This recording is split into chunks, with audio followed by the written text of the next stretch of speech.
This question comes from Daniel, who asked, what would really happen if someone were buried alive? And is there anything they could actually do to survive? It's a terrifying thought, but the answer? Let's see what happens to the body, and let's try to find out if there's any realistic way out. The first thing that matters is where and how you're buried. Being buried alive doesn't always mean being crushed. Sometimes it means being trapped with limited air and very limited movement. If there is a sealed space around you, like a coffin or a void in loose soil, the immediate threat is not lack of oxygen. It's carbon dioxide buildup. Your body can survive low oxygen for longer than most people think, but it cannot tolerate rising carbon dioxide. That's what creates the overwhelming urge to breathe. So the first solution, if we can call it that, is time management. Slower breathing extends survival time. Panic shortens it. Now, what about escape? If the surrounding material is loose soil and there's no heavy structure above you, movement might be possible, but not upward. Trying to dig straight up is usually a mistake. Gravity works against you, and falling soil fills any space you create. A better option, if movement is possible at all, is to create a small air pocket around your face and chest, then move horizontally, where soil pressure is lower. This isn't about digging fast, it's about conserving energy and air.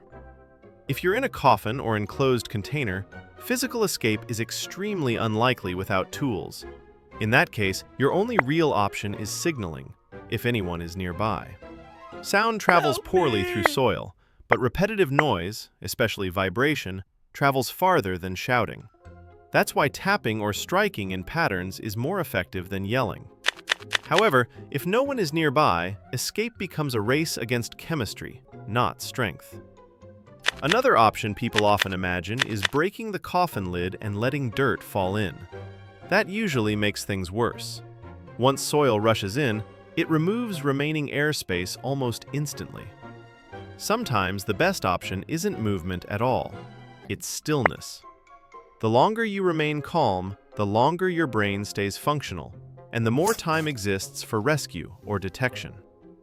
This is why survival in extreme environments often looks passive, not heroic.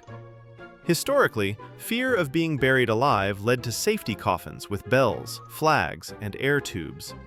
These weren't dramatic inventions, they were practical responses to real uncertainty.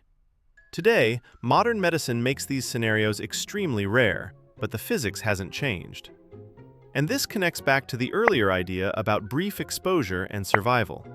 Whether it's extreme heat, lack of air, or crushing pressure, the outcome is usually determined by duration, not intensity.